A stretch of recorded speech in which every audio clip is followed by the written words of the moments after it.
Hi guys, welcome to Classic Rock and Country Music Facts and Trivia. Appreciate you being here. If you would, please subscribe. Thank you. Please share these out. Viewership is way down. I'm trying to boost it back up. Please, please, please. I was doing pretty good there for a little while. Today's video is by request. It's on the Doors. Actually, it's on the Doors drummer, John Densmore, and how it took him years to forgive Jim Morrison. Take a look. It took Doors drummer John Densmore 3 years to visit the grave of his bandmate Jim Morrison after he was found dead in Paris bathtub in '71. He didn't even go to the funeral. Did I hate Jim? Densmore pauses, although he's not obviously alarmed by the question. No, I hated his self-destruction. He was a kamikaze who went out at 27. What can I say? Quite a lot, it transpires. Morrison was a man who was spectacularly good at being a rock star, a lithe figure in leather trousers, prophesying about death, sex, and magic on some of the biggest hits in the 60s, Light My Fire, Break On Through, and Hello, I Love You.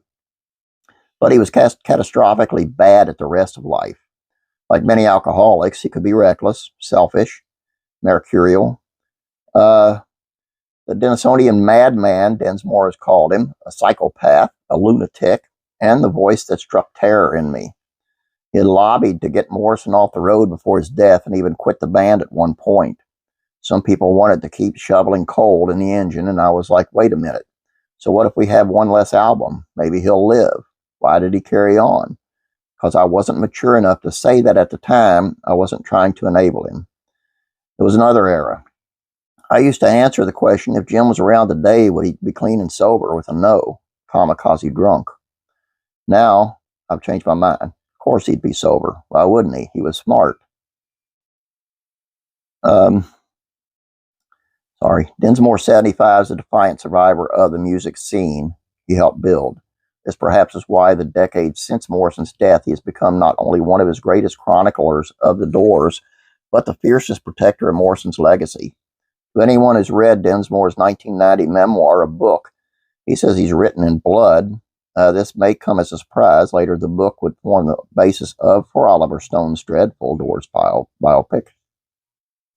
It took me years to forgive Jim, he said, and now I miss him so much for his artistry.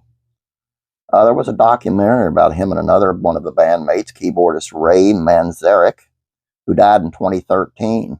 Manzarek's relationship with Densmore was not smooth either.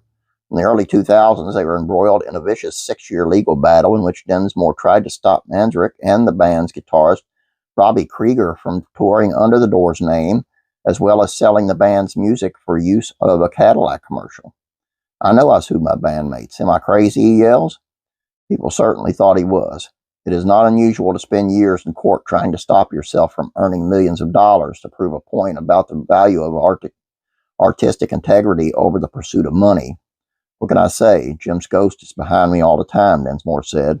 My knees were shaking pretty strong when they upped the offer of $5 million to $15 million.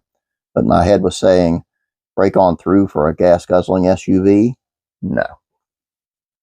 Manzarek and Krieger's lawyers tried to paint Densmore as a dangerous communist, even citing a piece he wrote that was published in The Guardian as evidence for this. But eventually, and spectacularly, he won. He wrote a book about the case, published in 2013, and donated the profits to Occupy movement. Money is like fertilizer, he says. When spread around, things grow. When it's hoarded, it stinks. Densmore is fluent in the language of the 60s elder. On the one hand, he talks of peace and rainbows and pots of gold filled with love, despairing at the rise of separatists and populists and borderline racists and running the U.S. On the other hand, he displays an almost chilling pragmatism about life and death, not uncommon among musicians of his generation who lost so many friends to the era's excesses. I interviewed Tom Petty a few months before he died. He said quietly when I bring this up, the pair became friends during the court case. Petty's song Money becomes king about a singer he once idolized who was selling his songs for a light beer advert, struck home with Densmore. He had trouble with his hip. I guess he was taking painkillers and brown powder too. Damn it. He breathed deeply. I just ached losing him, he pauses. Maybe it's more noble to die in a friggin' hospital with a bunch of tubes up your arm. I mean, it sounds horrible, but at least you rode the train all the way to the end. You never checked out early.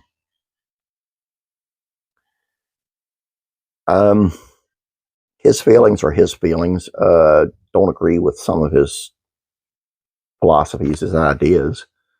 And as far as he does kind of sound a little bit socialist, at least to me. He is what he is. The Doors made some great music. Jim Morrison was a very self-destructive man. Lord knows what he'd have been if he'd have lived. I mean, the legacy he has now, music-wise, he would have been much bigger than what he ever was. It's just a shame. That's all I have for you. Hope you guys enjoyed this. Like I say, this was by request. So if you got any requests, let me know in the comment section. Have a great day. God bless you. I'll be praying for you.